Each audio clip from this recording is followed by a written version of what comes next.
The world of the old ones was so different than ours.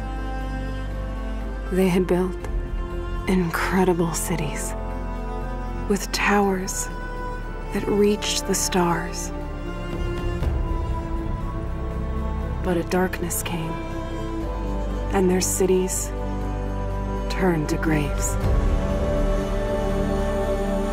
And without them, the land started to change.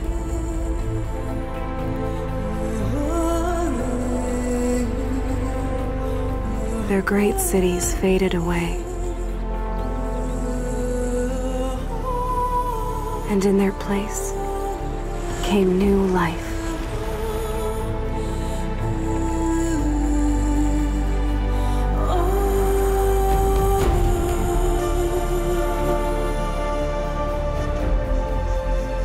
Over time, one by one, the tribes came to these lands. Some small and humble, some powerful as kings. They say my tribe was the first to hunt, the first to raise our bows. For this world was never ours. We've always shared it. A dangerous balance between man and machine.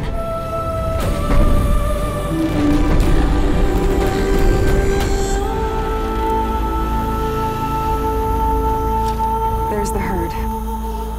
Finally.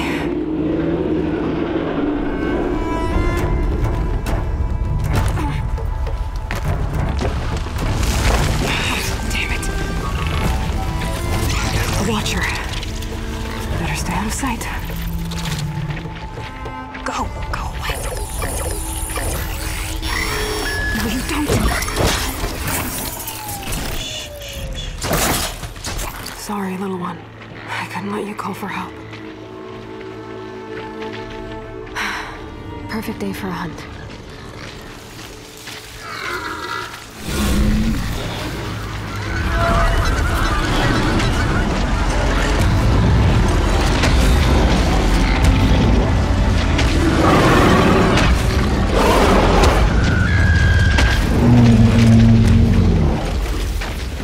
This is going to be harder than I thought.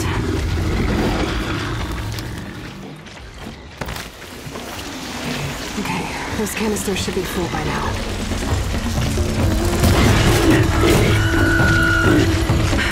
Just a couple more. Oh, come on! Yes!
The stories don't tell where the old ones went. They don't tell us why the machines rule these lands. But they warn. Very specific resource. It's a resource from the canisters that you can find on the back of this herd that we call the grazers. Now, why do you need this resource? Why does this tribe need it? What is happening in this world? Those are still things that we're going to keep a mystery.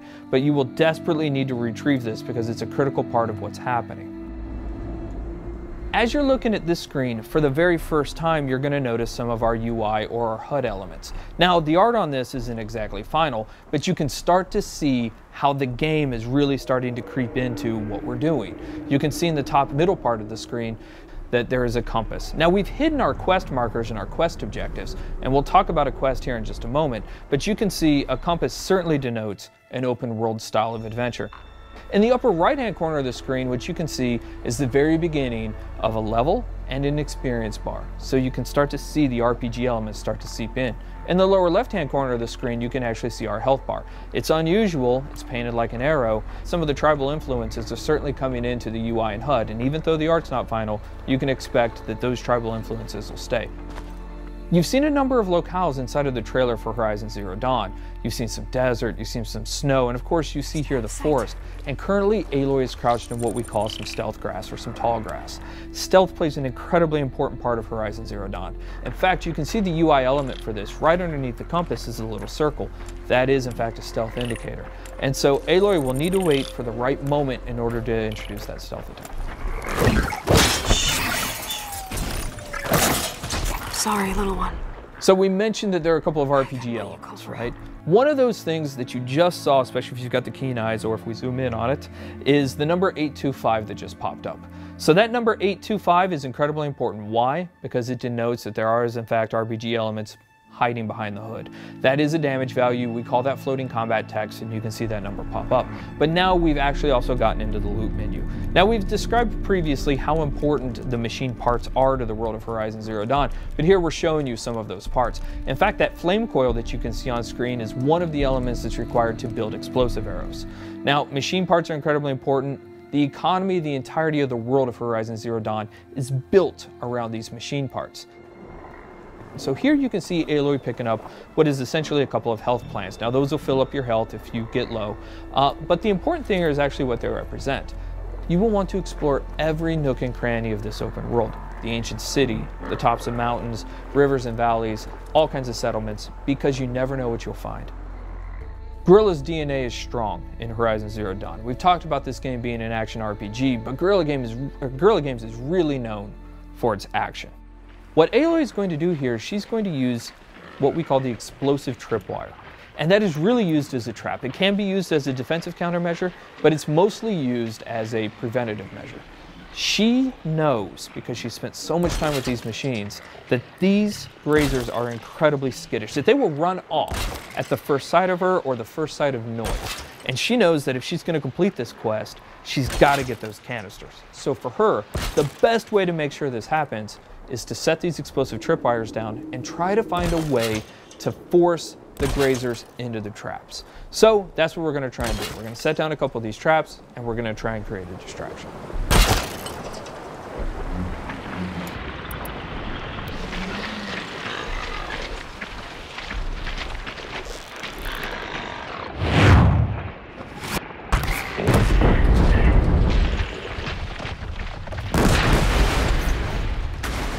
The machines in Horizon Zero Dawn do have herd-like activities. And here we have a species defending itself, these grazers allowing a couple of them to stick around to fight Aloy.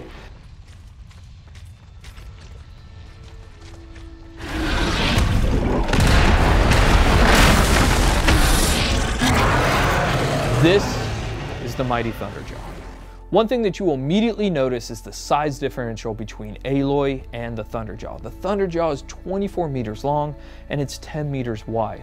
It has 93 destructible armor plates, each with its own health value, and it has 271 animations and 67 VFX. It has 12 attacks, it's 550,000 polygons.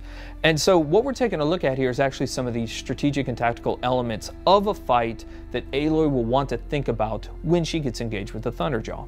So we're going to take a look right here at the fact that there is actually some weak points on the Thunderjaw. As you're taking a look at the leg here, that orange muscle that you can kind of see underneath there, that is also a weak point. If you're able to hit that, you're able to do 4 times the amount of damage that you would ordinarily do. Now the question is, how would you actually take off that armor plate? Now we give you a couple of options there, but the best option is to use the machine itself. So we're taking a look at the disc launcher right now, and you saw earlier in the E3 trailer that you can shoot off the machine. You can shoot off the disc launcher, but you didn't know why we did it. The reason why we did it is because it takes a lot of arrows to knock off a Thunderjaw's armor plate. But if you can knock off its disc launcher, you can pick the disc launcher up and use its own weapons against it, and that's one of the best ways to take down the Thunderjaw.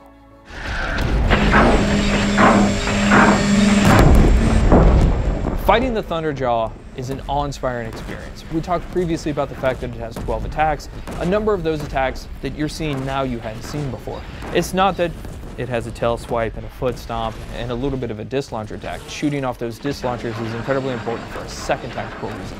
It has a 360-degree absolute assault with that disc launcher that makes it incredibly difficult for you to get anywhere close to it. So you're going to want to take off those disc launchers. But if you are, you'll notice now it still has a rail gun and a mouth laser.